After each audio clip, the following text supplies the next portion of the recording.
প্রথমত দেখেন ওডিআর পরে কিন্তু টিম অনেক বেশি বুস্ট আপ এবং আমাদের টার্গেট তো এখানে থাকবে যেন সেই জিনিসটা যেন আমরা কন্টিনিউ করতে পারি এখানে। বাট সিলেটের উইকেট তো আমরা গতবারও খেলেছি যখন লম্বা, আমরা তো কিন্তু মোরাললেস সিলেটেই বেশি খেলি।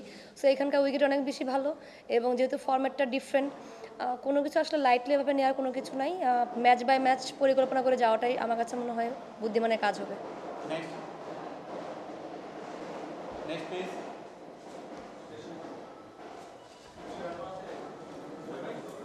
বিষয় হচ্ছে ওয়ানডে সিরিজে যেহেতু আপনাদের একটা ধারাবাহিকতা আছে এবং আপনারা বিশাল একটা ব্যবধানে জিতেছেন, টি-টোয়েন্টিতে এখানে মাঠের যে কন্ডিশন বা আপনাদের খেলোয়াড়দের যে রক্ষণ হয়েছে, এই জায়গায় টিম পারফরমেন্স আসলে খুব প্রভাব পড়বে। প্রথমত টি-20 দলে কিছু চেঞ্জেস আছে এবং আপনাদের দেখবেন কিন্তু সুপ্তা আপু অনেক বেশি ভালো খেলার কারণে তার ইন্টেন্টটা ডিফারেন্ট ছিল, কারণ তাকে টি-20তে সুযোগ করে দেওয়া হয়েছে। এবং প্লাস হচ্ছে কিছু প্লেয়ারকে ইনক্লুড করে যারা হচ্ছে টি-20তে মোটামুটি ওরাই বেশি মোরালেস খেলে।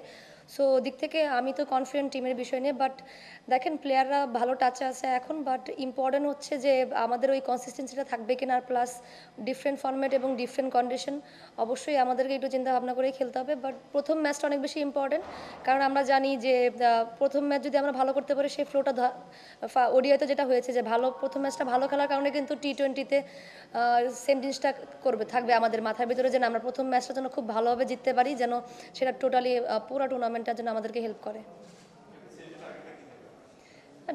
ডেফিনেটলি সিরিজ উইন করার তো চিন্তা ভাবনা থাকবেই, কারণ আমার কাছে মনে হয় যে এখন আমরা অন্য একটা পিক আওয়ারে আছি এবং এই মোমেন্টামটা যদি আমরা ফলো করতে পারি তো টিমের জন্য অনেক বড় একটা অ্যাচিভমেন্ট হবে। টিমের যে এখন গ্রো আপ আছে, এই জায়গায় আয়ারল্যান্ড কিন্তু তারা বলছে যে তাদের অতীতের যে ব্যর্থতা আছে সেটা বলে নতুন করে তারা এই সিরিজটা জিততে চায়। এই ক্ষেত্রে আপনাদের এই যে আগে পাওয়ার যে আকাঙ্ক্ষা ছিল সেটা অনেকটা পূরণ হয়েছে, এই ম্যাচে এটার কোনো প্রভাব পড়বে কিনা?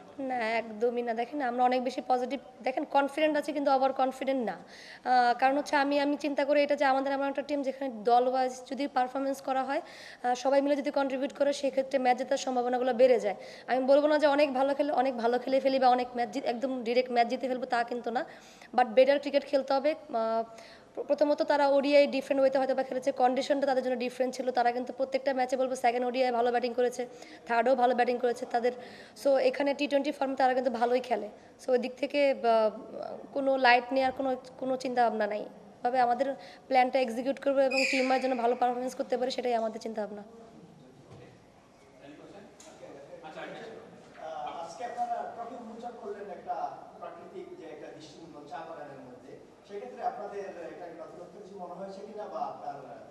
অবশ্যই এটা তো টোটালি আমার কাছে মনে হয় না যে বাংলাদেশ ক্রিকেটে কেউ এরকম এর আগে ছিল, যে ছেলেদের ক্রিকেটে চা বাগানের ভিতরে যে একটা ফটো সেশন করা হয়েছে, বাট একদম ট্রেডিশনাল একটা ড্রেস পরে ডিফারেন্ট ওয়েতে আসলে কল্পনার বাইরে কাইন্ড অফ। তো যখনই আইডিয়াটা শুনি ভালো লেগেছে, বাট বলবো যে গুড ইনিশিয়েটিভ, কারণ এটা ডিফারেন্ট ওয়েতে হয়তো বা উইমেন ক্রিকেটকে আরও বেশি প্রমোট করবে।